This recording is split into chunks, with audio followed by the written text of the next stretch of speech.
നമസ്കാരം. 2026 നിയമസഭാ തെരഞ്ഞെടുപ്പിൽ കോൺഗ്രസിന്റെ ഇന്ത്യൻ നാഷണൽ കോൺഗ്രസിന്റെ കേരളത്തിലെ സ്ഥിതി എന്തായിരിക്കും? UDFിൻ്റെത് ലീഗൊക്കെ ഉണ്ട്, മാറി അവിടെ നിൽക്കട്ടെ. എന്നാലും കോൺഗ്രസിന്റെ സ്ഥിതി എന്താകും? കോൺഗ്രസ് 100 സീറ്റിന് മേൽ നേടും എന്ന് VD സതീശൻ ആവർത്തിച്ച് പറയുന്നു. ഇപ്പോൾ സണ്ണി ജോസഫും അത് പറയുന്നുണ്ട്. 100 സീറ്റിന് മേൽ നേടി 2026 UDF അധികാരത്തിൽ വരും എന്നാണ് ഇപ്പോൾ പറഞ്ഞ് നടക്കുന്നത്. പക്ഷേ ഇത് സാധ്യമാണോ? ഇത് സാധ്യമാകുമോ?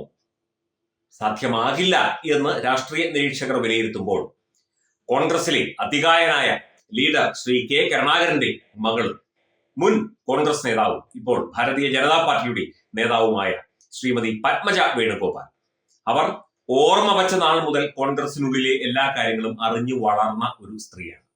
അവർക്ക് കോൺഗ്രസിന്റെ ചരിത്രം അറിയാം, കോൺഗ്രസിന്റെ ഉള്ളിലെ കളികൾ അറിയാം, പുറത്തെ കളികൾ അറിയാം. അച്ഛൻ വലിയ തന്ത്രജ്ഞനായിരുന്നു. അതുപോലെ തന്നെ സഹോദരനും കോൺഗ്രസുമായി ബന്ധപ്പെട്ട് പ്രവർത്തിക്കുന്ന വ്യക്തിയാണ്. എല്ലാ കുടുംബം തന്നെ കോൺഗ്രസ് കുടുംബമായിരുന്നു. ഇവർ മാത്രമാണ് ഇപ്പോൾ BJPയിലേക്ക് എത്തിയത്. ശ്രീമതി പത്മജ വേണുഗോപാൽ പറയുന്നു, ഒരിക്കലും 100 സീറ്റ് എന്നല്ല, അധികാരത്തിലേ വരില്ല.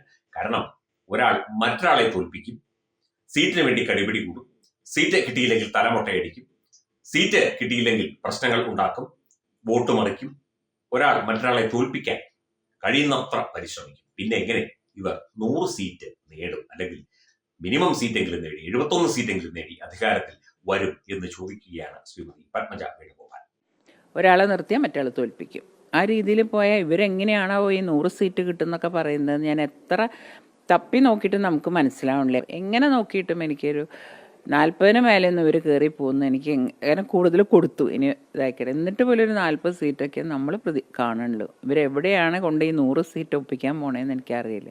ഈ 140 സീറ്റിൽ ഏതെങ്കിലും ഒന്നിൽ പ്രിയങ്കനെ കൊണ്ട് നിർത്തിയിട്ട് പ്രിയങ്ക മുഖ്യമന്ത്രിയാവുന്നൊരു തോന്നൽ വരുത്തുക.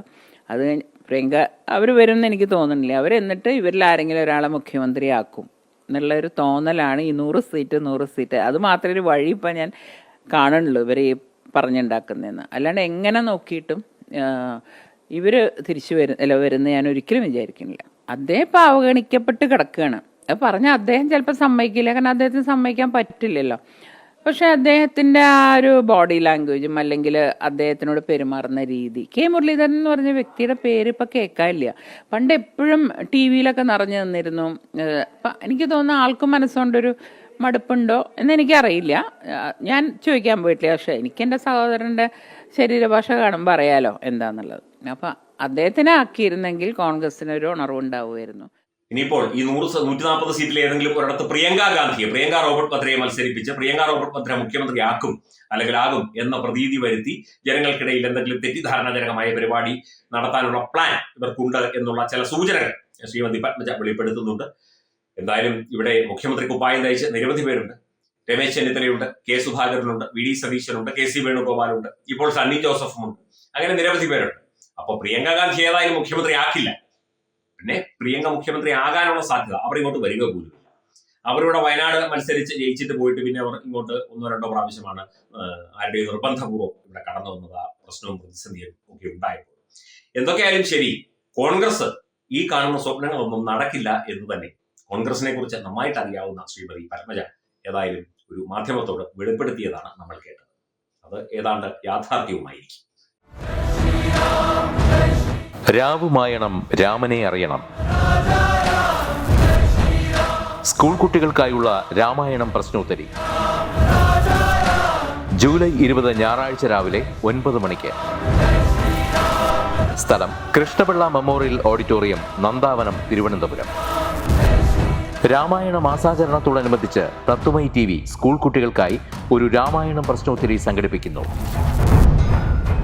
ഈ വരുന്ന ജൂലൈ മാസം 20 ഞായറാഴ്ച തിരുവനന്തപുരം നന്ദാവനം കൃഷ്ണപിള്ള മെമ്മോറിയൽ ഓഡിറ്റോറിയത്തിൽ വെച്ചാണ് ഈ പ്രശ്നോത്തരി പരിപാടി സംഘടിപ്പിക്കുന്നത്. 10 വയസ്സിനും 15 വയസ്സിനും ഇടയിലുള്ള കുട്ടികൾക്കാണ് പ്രശ്നോത്തരിയിൽ പങ്കെടുക്കാൻ കഴിയുക.